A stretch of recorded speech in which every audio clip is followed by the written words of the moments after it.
You're watching News 10 ABC.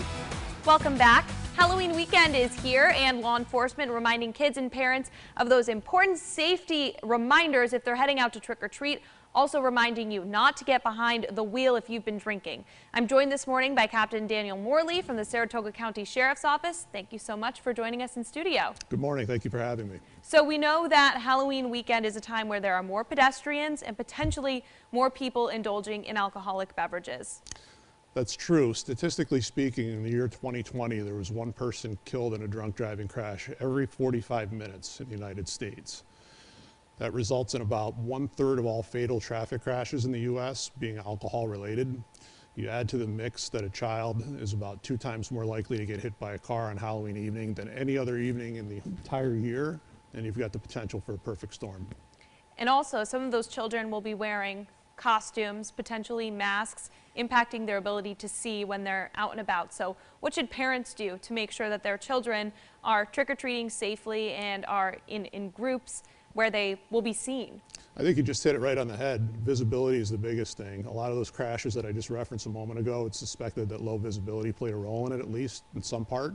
So if you can throw on some reflective tape on your costume, carry a flashlight, those little red flashing lights are a fantastic way to go about it. Take the responsibility yourself to be seen. Don't leave it to the driver of a car to do that. And we know that law enforcement also becomes concerned about candy being tampered with. We know that historically there haven't been that many incidences of it happening where there's a needle or there's drugs in candy, but you still advise people to check their candy before they eat it. We recommend that kids bring their candy home and have a responsible adult look at it first prior to consuming anything. Of course, if you look at something and it appears to have been tampered in any way, opened up slightly, whatever the case may be, don't take the chance, discard it.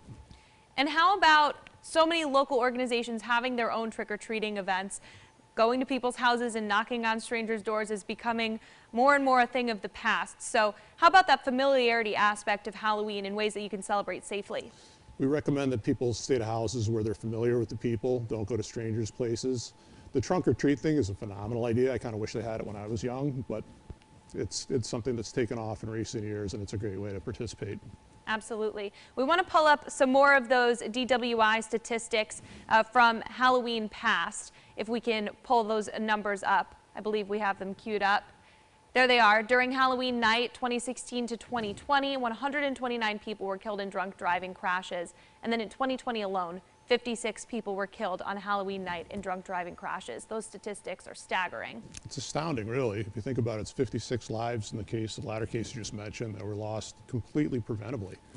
And it's something that you can't get back. So before you get behind the wheel of a car, just remember the buzz driving is drunk driving. There's no difference. And there will be enhanced checkpoints, I'm sure, throughout the state this weekend. Absolutely. I can't get into too many details about that, but yes, there will be enhanced patrols. Absolutely. Great. So let's pull up also some of those reminders. We talked a little bit about safety for trick-or-treaters with reflective costumes, but we have a few more to show you. They should also be fire resistant because we know that some people like to use flames and candles for their decorations.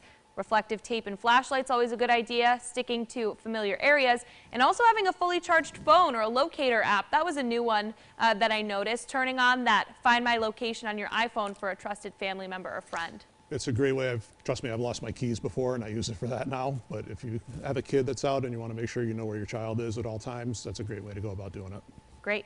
Thank you so much for joining us and for those important safety reminders. Is there any last advice you want to leave families with this Halloween? We want you to go out and have a great time. That's the bottom line, but do it safely. I don't want to have to add statistics next year, so please make it a treat rather than a trick.